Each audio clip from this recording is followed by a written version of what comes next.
Hello. It's Treight back after quite a while of not recording videos. Had a lot of stuff going on last year and a half with my personal life, so I haven't had a lot of time to dedicate to doing stuff like this. But I figured the revamped Skylanders would be a perfect time to come back and work on some videos for you guys. So I thought I would start off with showing off my Cyclops team that I've been working on. I obviously did start with a few gems. I had 90k when I first started because of the compensation. A lot of people won't have that much and probably won't be able to build this team right away just because I got quite lucky with super boosts. And I did end up spending like 70k gems on summoning, so I had a little bit of advantage there. But this team is definitely doable with a little bit of time and resources put into it. But let's jump right into it and sort of show off the units I'm using. So the team we're going to be taking with us is Boom Bloom, Stink Bomb, Stealth Elf, and Flashwing. I'll start off with Boom Bloom here. So this is Whiplash. So this is sort of the staple of this whole ordeal. Whip is this ability here that Boom Bloom has. So obviously my Boom Bloom is max super boosted, and the first two abilities are fully skilled up. And as well as she's 5-star awakened, but she gets an ability, a 2-star awaken and 4-star awaken, which is the first ability here and the second ability. So let's talk about the first ability first. So first ability attacks 3 times without it being fully skilled up. It attacks once for 64% of attack damage, and then increases the duration of poison by 1 turn. So every poison that the enemy has on them increases by 1 when this hits. When you awaken at 2-star, she actually gets an additional effect to this ability, which is copies continuous damage. So that basically means any continuous damage that the enemy has on it, it doubles that. So this counts for poison and also counts for diminish, which you'll see when I start doing the Cyclops runs. Second ability here is Germination. So this is also a really good ability. When unawakened and not skilled up, inflicts a little bit of damage and then hits one enemy, and then grants poison effect with a 50% chance for 3 turns. Actually, only 2 turns when it's not skilled up. But when you awaken her for the 4-star awakening, it actually becomes an AoE poison, so it hits the enemy that you're targeting and then the enemy on either side of that target, so up to 3 targets, which means that there's a chance to hit 3 targets with 2 poison effects, so a total of 6 poison effects, which is absolutely crazy. That's a lot of poison damage. Third ability I'm not going to talk too much about because it's not that good, to be honest. 29% of damage 2 times. It recovers a little bit of HP. It doesn't do a whole lot, honestly. It uses quite a bit of mana, so I get a little bummed when I see that the AI uses this ability, but it just sort of comes with the territory of having this unit. So this is a passive that Boom Bloom has.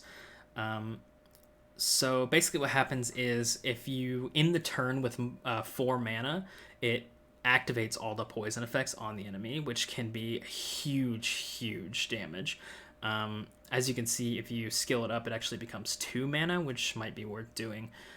But it sort of comes into play in arena or someplace where all your other units have sort of gone, and she's the only one left. It can sort of make her viable. So just think about, you use this, it puts 2 poison effects on the enemy, and then you copy that, so you end up having 4 poison effects. And then if you end your turn with more than with 4 mana or 2 mana when fully skilled up, it actually activates all those poison effects and does a ton of damage.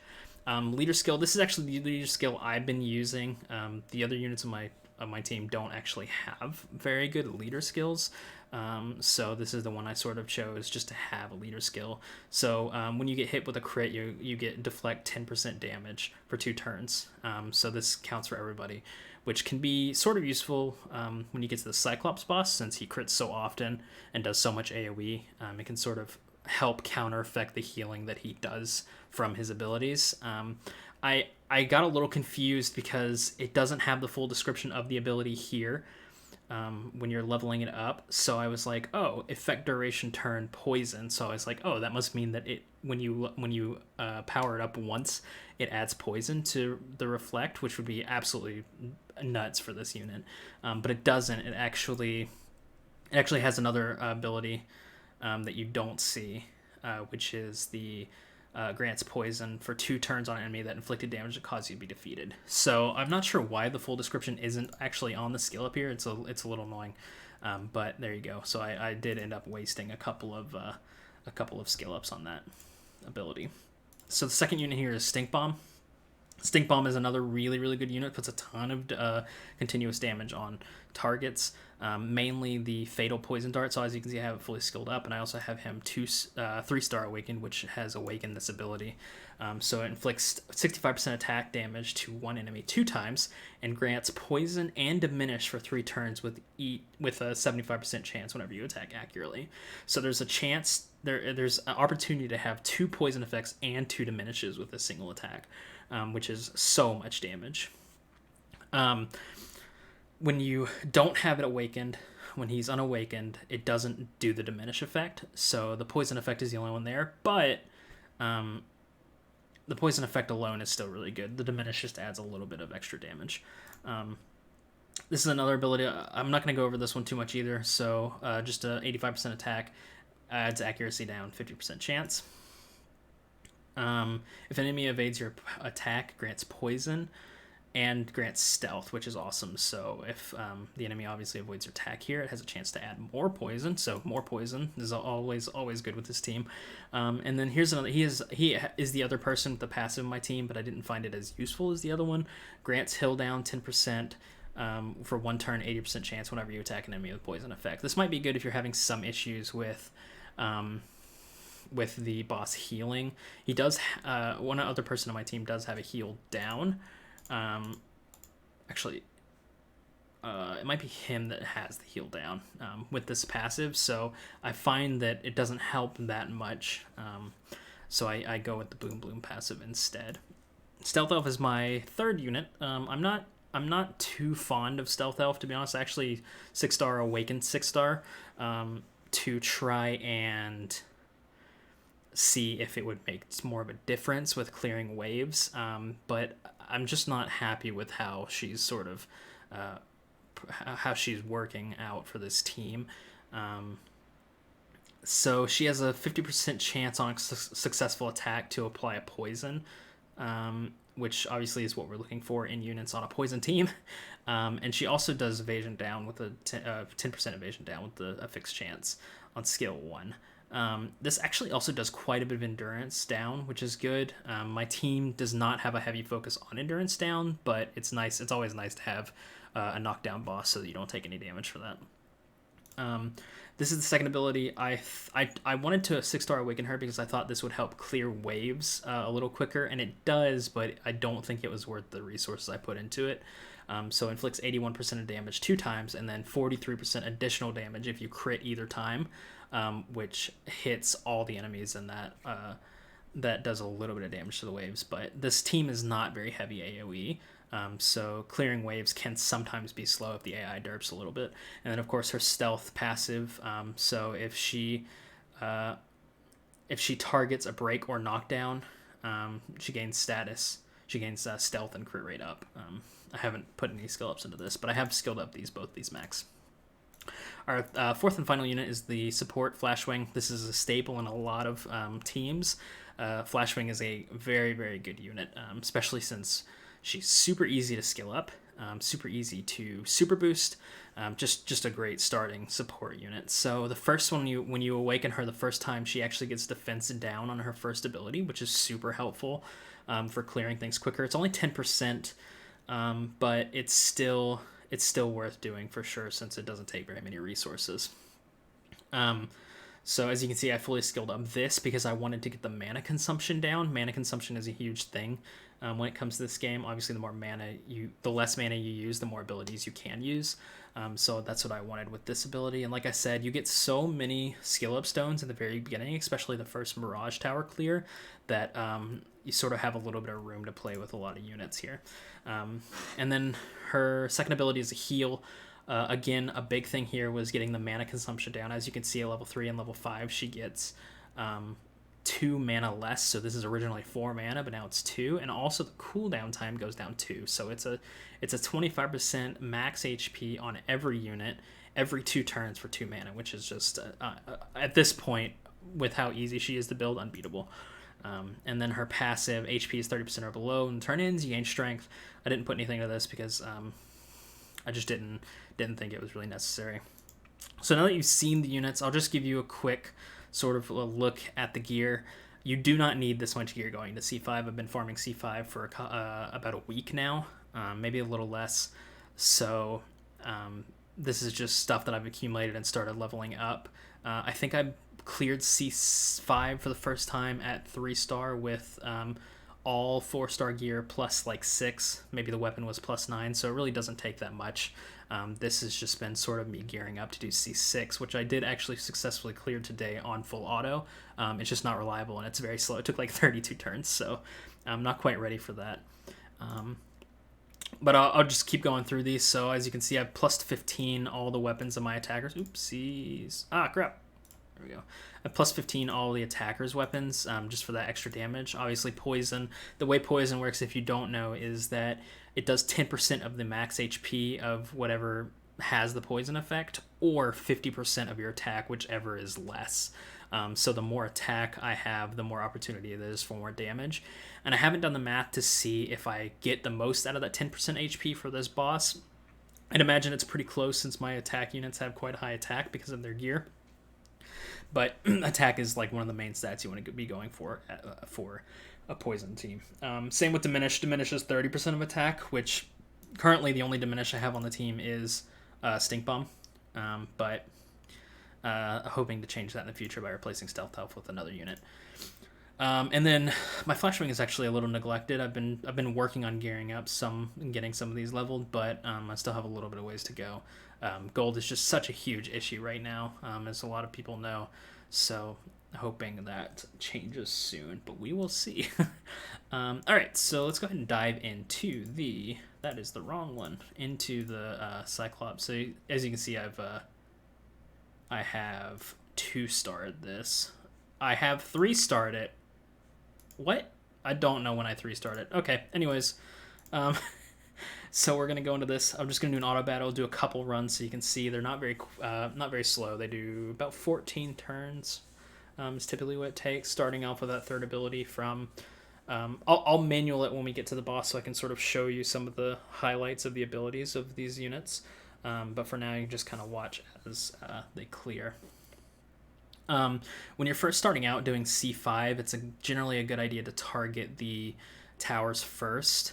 It does make the runs a little bit slower, but it also makes them a lot more secure. So you end up wasting less time because you're not failing as much.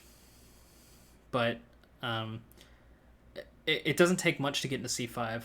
I'm not entirely sure what progression is like for people that didn't start out with a lot of compensation. I have an account on Asia that I'm sort of messing around with. I haven't put a whole lot of time into, but I wanted to see, sort of the progression when you don't start out with a ton of gems like I did and like a lot of people did from coming back to play this game. But as you can see, we're just sort of slowly getting down the waves. They're not incredibly... I just realized I'm not gonna be able to manual this. Okay, we'll let one go through and then we'll manual another one, just to sort of show you how I cleared it the first time. So as you can see, the poisons are going up. Damage reduction, magic attack. So you see she crit there and then an AoE. If there were more units, it would have hit all of them. Oh, we need to target the boss. Like I said, you don't need to do this, but starting out. But when you get a little bit beefier team, it's a good idea to target a boss to make runs quicker. If you can survive. If you can survive, it's always better to target a boss. So throwing shield up. So she's going to use her poison. See, it didn't proc there, which happens quite a lot because it's only a 50% chance, and then it has to roll against the resistance. And she doesn't have a whole lot of accuracy. So as you can see, my my Boom Bloom actually used this ability without any poison on, which kind of makes it does quite a bit of damage by itself, but the whole point of it is to increase the count and then double the amount. But it doesn't work when she uses it without any damage on. So if you look closely, you can see the numbers around here. See, it did about 8.5k in poison damage and then a little bit in diminished damage every time it starts its turn. So as you can see, it kind of took like a quarter of health there at the end. So what I'll do now is I will cancel this, recycle all these, and then I'll do a manual here. So we're going to pause this. So Stealth Elf got an ability off, so it didn't work. So what I usually do is I start with Germination, since it is an AoE. I throw it right here in the middle, so it hits both of these guys on the side. As you can see, poison effect, poison effect, poison effect, which is great, 3 turns. And then I like to throw out the Fatal Poison Dart, because it's only a 2 mana and it does a ton of damage, which I'll show you here. So if I throw it out there, you'll see that it added 2 poison and 2 diminish, which is the max it can add. And it also added a 20% heal down, which is great. So let them have their little turn. Okay, so now I'll show you quickly how this works. So as you can see, this unit right here has 1 poison effect on it. When I use this, please don't kill it so I can see it. Okay, when I use that, it doubles it and then increases the time by 3. So that's the main staple of this team. And you can get some pretty crazy poison effects going off at one time. So I'm just going to go ahead and play this now that I've showed you that, just to get it through. Did a little bit of damage there. Had the defense break on, so it crit me. I hope you guys are enjoying the revamp. I'm enjoying it quite a bit. I'm a little worried that because of all the compensation that we got, that it's going to make progression a little too fast. But I'm hoping that they release some stuff here soon, some more stuff to make it, worth the progression. I don't know if they really thought about sort of the effect that it would have on the game by giving all that compensation, but I also understand that you don't want your players to feel like they wasted all the time playing the first time around, and then them having to like revamp it because the system didn't work the way they were hoping it would. So I'm gonna go ahead and play it. I'm just gonna use this to sort of clear them out. All right, so we're on the boss now. So like I said, usually start with this. I'm actually going to start with the Germination, and then I'm going to throw out Fatal Poison, see if we can get enough stacked here. So as you can see, 6.8k there. It's going to do his beam. All right, so I'm going to see if we can get another poison here. We did, great. All right, so as you can see, we have 1, 2, 3, 4 poisons and 2 diminishes, and then we're going to use our Whiplash here. And it's going to increase the count and double. So we now have 4 diminishes and 1, 2, 3, 4, 5, 6, 7, 8, 9, 10 poisons. And you can't actually get more than this. I don't know if there's a cap or not, but it will have like ... here, like continuing to go. But let's see how much damage it did. So it looked like it did about 14k, which is quite a bit here. So we're going to do Germination again. Doesn't look like it landed any, but that's okay. And then we're going to just sort of bide our time until it's his turn again and he takes all that damage again. So there you go. He's dead. So that's the power of the poison team. Typically, the AI does not work out that well. It's a little derpy when it comes to the complexity of the abilities there. But I hope you guys enjoyed this video. If you would like to see something else, let me know. I could do a PvP team. I could do this with PvP with this team, or if you guys want a guide to specific things, I can either find a video that some other content creators have done, or help you out with myself. So yeah, I hope you guys have a wonderful day.